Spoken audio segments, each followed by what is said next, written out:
आपने भी अक्सर सोशल मीडिया पे ये टॉपिक सुना ही होगा कि बहुत सारे फाइनेंस के लोग यही आपको एडवाइस करते हैं रेगुलर म्यूचुअल फंड और डायरेक्ट म्यूचुअल फंड के कंपैरिजन में। और वो लोग आपको यही सजेस्ट करने को बोलते हैं कि आपको ऑलवेज डायरेक्ट फंड ही चूज करना चाहिए क्योंकि उसमें एक्सपेंस रेशियो कम होता है। रेगुलर प्लान में एएमसी को डिस्ट्रीब्यूटर को एक कमीशन देना होता है तो उसमें एक्सपेंस रेशियो ज्यादा होता है। तो वो लोग आपको यही सजेस्ट करते हैं क्योंकि आपको डायरेक्ट प्लान ही चूज करना चाहिए क्योंकि उसमें आपको लॉन्ग टर्म में ज्यादा रिटर्न मिलते हैं। But in this situation my opinion is very different और मुझे पता है कि आपको भी ये अच्छा लगेगा। तो वीडियो को लास्ट तक जरूर देखना और मैं क्यों ऐसा ये बोल रहा हूँ वो आप भी रिलेट कर पाओगे। So my name is Mit Parmar and welcome back to my YouTube channel meteor finance, जहां पर हम फाइनेंस से रिलेटेड टॉपिक को डिस्कस करते हैं। और आज के इस वीडियो में हम बात करेंगे कि रेगुलर प्लान डायरेक्ट प्लान में कंपैरिजन क्या है, उसमें डिफरेंस क्या है और मैं क्यों ऐसा बोल रहा हूँ कि आपको रेगुलर प्लान चूज करना चाहिए। तो चलिए वीडियो को शुरू करते हैं। सबसे पहले ये समझ, जिन लोगों को अगर नहीं पता कि रेगुलर प्लान और डायरेक्ट प्लान क्या है, तो रेगुलर प्लान होता है उसमें आप एक डिस्ट्रीब्यूटर के थ्रू आप इन्वेस्ट करते हैं म्यूचुअल फंड में। तो एएमसी कंपनी को कुछ कमीशन उनको देना पड़ता है क्योंकि वो लोग आपको सर्विस प्रोवाइड करते हैं। तो एक छोटी सी फी होती है वो एएमसी डिस्ट्रीब्यूटर को देती है।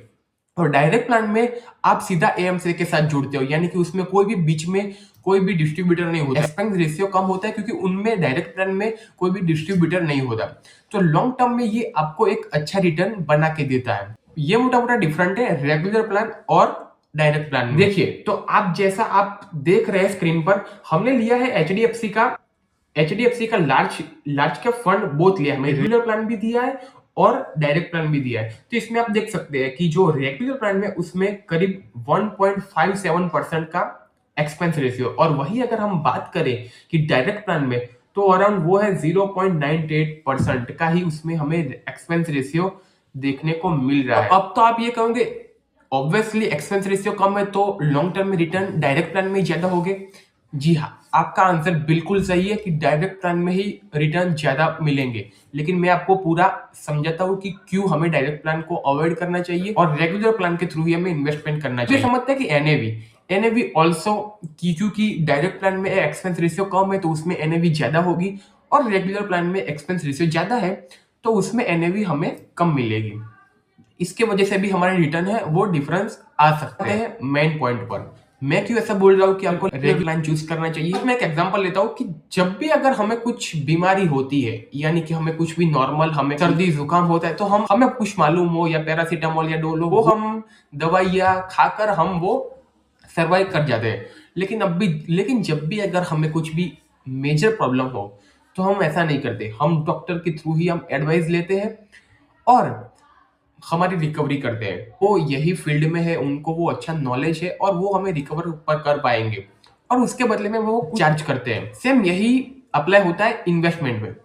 कुछ लोगों का तो काम ही यही होता है कि वो लोग सिर्फ और सिर्फ इन्वेस्टर का पैसा ही मैनेज करते हैं। तो मेरा ये पर्सपेक्टिव है कि अगर आप में तो ये रिटर्न मिल जाएगा, लेकिन अगर आपको लॉन्ग टर्म में ये आपको रिटर्न मिलना है तो वो बहुत ही मुश्किल हो जाता है in comparison of direct plan. क्यों, मैं इसका रीजन भी बताता हूँ।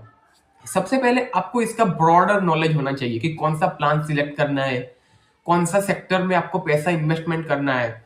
उसके भी अलावा उसकी क्रेडिट रेटिंग होती है, कौन सा फंड आपको चूज करना पड़ेगा, लॉन्ग टर्म में इसका क्या पर्सपेक्टिव होगा, कितने टाइम में हमें इसका प्रॉफिट बुक करना है, हमें पोर्टफोलियो को रीबैलेंसिंग कब करना है, कब उस प्लान में से हमें एग्जिट करना है, कौन से सेक्टर में अब हमें फंड इन्वेस्ट करना है।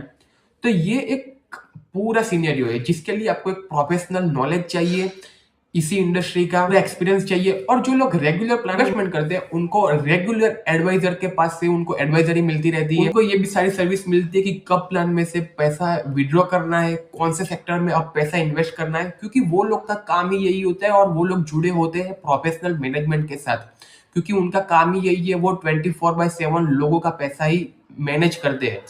तो आई थिंक हम पास्ट के डेटा को एजम्पशन मानते हैं और फिर हम इन्वेस्ट करते हैं। लेकिन आप ये सोचिए कि आप अगर एक कोई भी फुल टाइम जॉब कर रहे हो या फिर आप कोई अदर बिजनेस कर रहे हो और आपको इतना नॉलेज नहीं है और आप सिर्फ किसी का वीडियो देख के या किसी का पॉडकास्ट देख के आप ये मान लोगे कि आप डायरेक्ट इन्वेस्टमेंट कर रहे हो और आपने डायरेक्ट इन्वेस्टमेंट करना स्टार्ट भी कर दिया, लेकिन अगर वो 1-2% भी आपका कम हुआ या फिर आपके फंड ने कम रिटर्न दिया तो आपको लॉन्ग टर्म में कितना कितना नुकसान दे सकता है। So the my point is this कि outsourcing is cheaper. Direct plan में आपको कब यूज करना है, जब भी आपको ये मार्केट की नॉलेज हो, आपके पास एक बहुत ही अच्छी स्किल हो मार्केट को प्रेडिक्ट करने की, और कौन सा सेक्टर में आपको पैसा इन्वेस्ट करना है ये आपको नॉलेज हो, अब आपको प्रॉफिट बुकिंग करनी है, कौन से फंड में आपको इन्वेस्ट करना है ये अगर आपके पास नॉलेज हो, और आप इंडेक्स को चेस कर सकते हो, फिर आप इंडेक्स को आप आउट परफॉर्म कर रहे हो, तो वेल एंड गुड, आप डायरेक्ट प्लान में से इन्वेस्ट 100% कर सकते हो। मैं कोई भी खिलाफ नहीं हूं कि आप डायरेक्ट प्लान में इन्वेस्ट मत कीजिए,